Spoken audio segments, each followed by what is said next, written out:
Assalamualaikum to all my respected lecturers and friends. My name is Nur Hidayah binti Rosli, and today I would like to present on one of the parcels, Precinct Idutha, from our proposed plan for Medina, Kuala Nerus, Terengganu.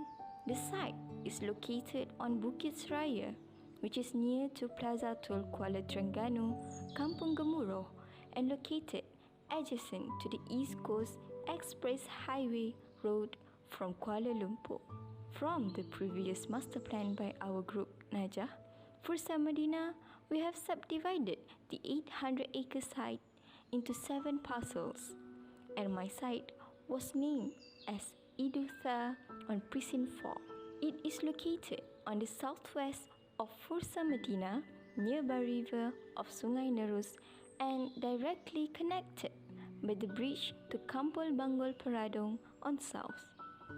Based on the Fursa Medina Master Plan module, as it is directly located adjacent to the river, the proposed key elements and focus for Idutha is on educational of marine, educational of aquaculture, and boat-making industry.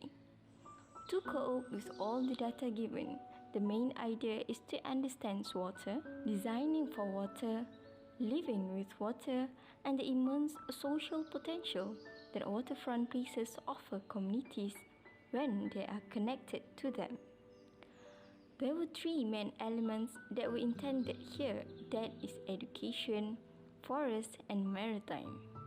These 3 forces and elements were all to combine and grow within each element to support and mutual towards each other. To achieve the idea, I have developed biomorphism concept where bio means life and morph means form, and together it was known as a city that is formed by life. Also, morphism is a structure preserving map from one mathematical structure to another one of the same types. From the equation below, it shows that how and what is the possibilities of the combination to explore different items and the possibility of it to become stronger. So, this is the proposed zoning from our master plan. The northern part is the residential area.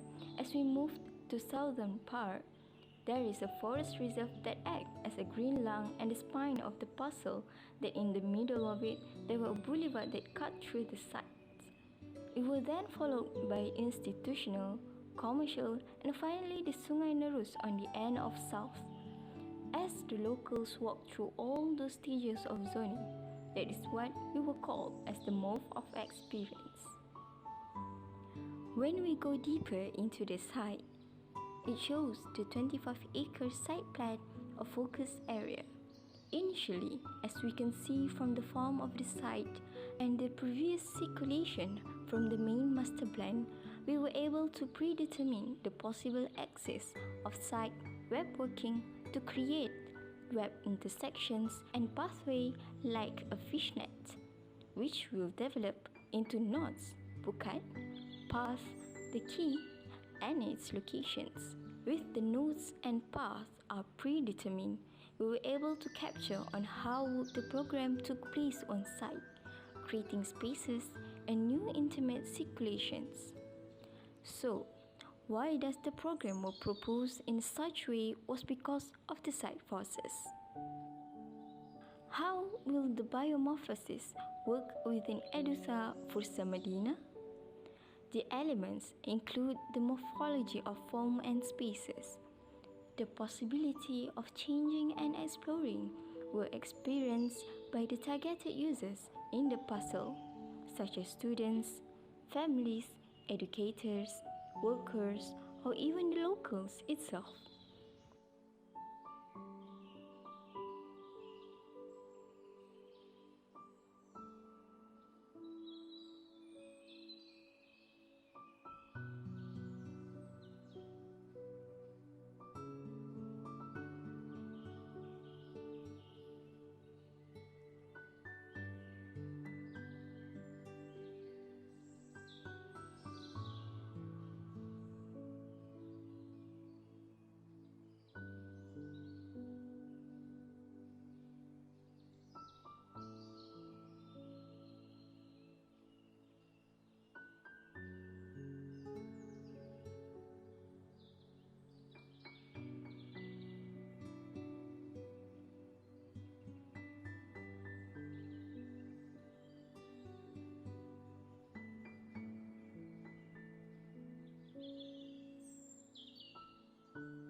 When we come to the morphology or the possibility of changing in spaces, we will ask why it is segregated.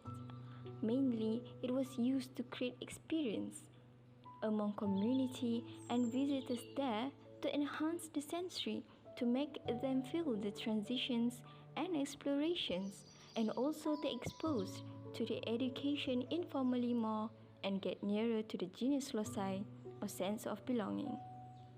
Other elements to celebrate morphology, we will come to our own traditional spaces typologies in Rumah Melayu traditional, Rumah Bujang Selasa, and Rumah Tiang 12, where originally the houses will started from someone who is still a bachelor that owned a modular home of Rumah Bujang Selasa. After he married, he will extend the house into Rumah Tiang 12, and after his family become bigger and bigger, the house will be extended from the Pelanta and connected to another modular and become a selang to another area, and will connect it again to adopt and grow more, and more. So this is where these types of modular came in. Slabs of cross-laminated timber (CLT) were arranged in a horizontal and vertical orientation, adjoining as a main structural system and carrying all loads of the building. Parts of the vertical front slabs are carved and offer a space to insert various add-ons to the structure. A frontal glass facade is inserted into the structure, hence all openings have the same dimensions. The facade plugins can be pre-engineered and put in on site. Every unit and modules get as 2 or 4 planter modules complementary, which gets inserted into the slots. The modules will then stack into each other to form a circle with the fraction of 8, where the functions and the priorities of the building massing will be affected the counts of the fraction. Either it will be 1/4, a half, 1/3, or even one full circle. It will also have variety of pods to cater the needs of the users or locals, such as mini library, cafes, and even bicycle parking. We have come to a conclusion that even from the beginning, it was never be a building, but it acts as a journey and an experience for the people. Like when we were strolling through a small town that changed along the street. From the first proposed main elements on the synapse of the education, forest, and the maritime, it will be then achieved the connection through biomorphism, where we go through the changing, the possibilities of the spaces and form to grow and adapt. People exchange their experience towards sensory by traveling, and the growth of behavior from certain things to another to its better self, as this is actually in Islam the concept of hijrah. Hijrah means departure or a journey, where as we progress as a Muslim, we should be integrated and stronger as a society. Respect, tolerance, and mutual understanding should be the essence of relationships among us ukhwah, or the sense of unity, where we could finally lead to the transformation of self, mindset, and way of life as Prophet Muhammad has taught us. Finally, the concept will come back to the origins where it started, that is the concept of back to square one, where we will back to the connection of man to nature, and man to Allah, where finally the last is a complete life circle and a cycle, literally the same as what we as a humans will be, and life is a journey from Allah to Allah. That is all from me. Thank you.